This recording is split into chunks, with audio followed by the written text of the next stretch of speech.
बड़ माँ सहित एमिति करदेला पुतुरा।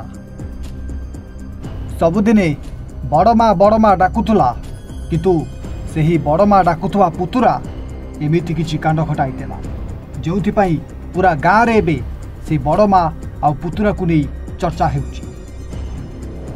दर्शक बंधु नृशंस पुतुरा शेषे बड़ माँ को मध्य छाड़िला नहीं। बड़ माँ रडी छाड़ुला मो सहित एमिति करनी मु तोर बड़ माँ मते कष्ट होउछि बोली कहूला किंतु नृशंस पुतुरा तू बड़ माँ हेले भी तते आज छाड़बीनी कही जहाँ सब कांड घटाई देला। आज पूरा गाँव रे जेमिति से पुतुरा को नहीं और बड़ माँ को नहीं चर्चा घारी कला। किए जानिथिला नृशंस पुतुरा दिने एमिति कांड करदब। जो पुतुरा सबुदिन बड़ माँ कही पाखक आसुला, जो पुतुरा बड़ माँ को मानि आसुला से पुतुरा शेष बड़ माँ पाई जम पलटिगला। हाँ दर्शक बंधु टे नजर पकांतु एई पुतुरा उपरे जार ना हेउची सानदुल्ला हेम्ब्रम बयस मात्र 24 वर्ष आउ ये हेउचंती सेही बड़ माँ साक्र हेम्ब्रम। और दर्शक बंधु आज ए बड़ माँ को नहीं 24 वर्षीय पुतुरा एमिति किछि कांड घटाई देइछि जाफल नृशंस पुतुरा निजे जाई थाना रे आत्मसमर्पण मध्य करि देइछि। हाँ आज्ञा दीपर समय हेतिला बड़ माँ कुआड़े खाई पी सारी बहु नाती मानक सहित कथा हेउतला किंतु एतिके बेले एही नृशंस पुतुरा आसीथिला आ हाथ में गोटे छुरी सहित गोटे टांगिया मध्य धरिथिला। और दर्शक बंधु केही किछि भाबिबा आगरु नृशंस पुतुरा सीधा बड़ माँ उपर को चोट पर चोट पकाइबा आरंभ करिथिला। समस्ते बसिथिले, समस्ते सबुकिछि निज आखिरे देखुथिले किंतु समस्त आखि आगे कईटा सेकेंड रे बड़ माँ को हाणी टिक टिक कर देइथिला पुतुरा।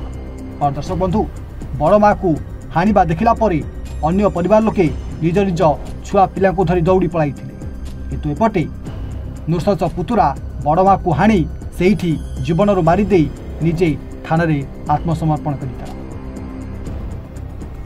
हाँ आज्ञा आमे कहूचु मयूरभंज जिला विशोई थाना अंतर्गत जोड़िया पंचायत जोड़िया गाँव कथा। गत मंगलवार दिन 3टा बेले बड़ माँ खाई सारी बसिथिबा बेले एमिति नृशंस पुतुरा जाई बड़ माँ को हानि देइथिला आ बड़ माँ को जीवन रू मारिदेला परे निजे जाई विशोई थाना रे आत्मसमर्पण कर देइथिला। जहाँफल दर्शक बंधु ए घटना को नहीं सारा गाँव जेमिति चहल पड़ी आ केमिति सबुदिन बड़ माँ डाकुवा पुतुराटी निज बड़ माँ को एमिति हानि टिक टिक कर देइछि ताकू नहीं सबुआड़े चर्चा होउछि। देखिबा बाकी रहिला बड़ माँ को हानिबा घटना रे एई नृशंस पुतुरा को पुलिस प्रशासन केउ भली दंडरे दंडित करुछि। घरे तो सेमती आमे जानि नथिलु बाहर पटे मुथिलु बाड़ी आडे आसिकी मु देखली ताकू सी आसला सेपटू मो माची से मो दियरटा की नाम ताको सानो हेम्ब्रम माने दुला सानदुला हेम्ब्रम।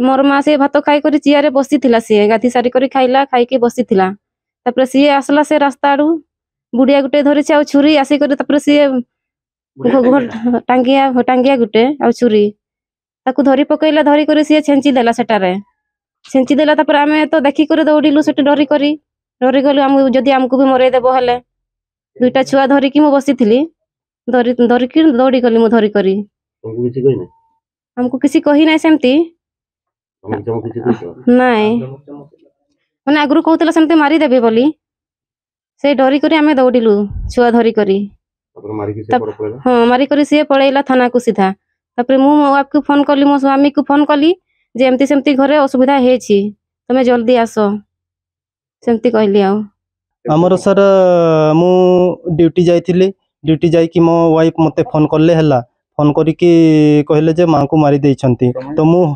समय से 3टा पाखा पाखी हे जिवो मु ड्यूटी रु आसिकी मां को देखली जे सतरे मां को मारी देइछंती बोली।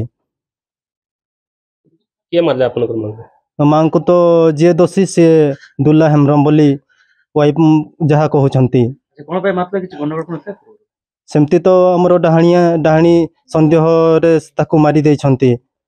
आगु झगड़ा पड़ा किछ हिची आगु सेमती झगड़ा हेइथिला किंतु बहुत आगु सेटा झगड़ा हेइथिला आ सेई झगड़ा रखी कि से ବୋଧେ ମାରିଛନ୍ତି।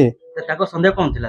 ସନ୍ଦେହ କଣ ଥିଲା, ସେ ତାକୁ ଡାହାଣୀ ବୋଲି ସନ୍ଦେହ ତାକୁ କରିଥିଲେ। ଆଗରୁ ବି ଧମକ ଚମକ ଦଉଥିଲେ? ହଁ, ଆଗରୁ ବି ଧମକ ଚମକ ଦେଉଥିଲେ। ବହୁତ ଦିନରେ ଟାଙ୍ଗିଆ ଧରିକି ସେ ବି ଧମକ ଚମକ ଦେଉଥିଲା ଆଗରୁ ବି। ତାପରେ ସେ ମାରିକି କୁଆଡେ ଗଲା? ସେ ମାରିକି ଥାନାକୁ ଯାଇଛନ୍ତି। ମୁଁ ରିକ୍ୱେଷ୍ଟ କରୁଛି ଥାନା ବାବୁଙ୍କୁ, ସିଏ ଯେମିତି ଉଚିତ ଦଣ୍ଡ ତାକୁ ମିଳୁ, ଆଉ ମତେ ବି ନ୍ୟାୟ ମିଳୁ। विश्वरू आनूर हुसैन को रिपोर्ट एवं ओडिया।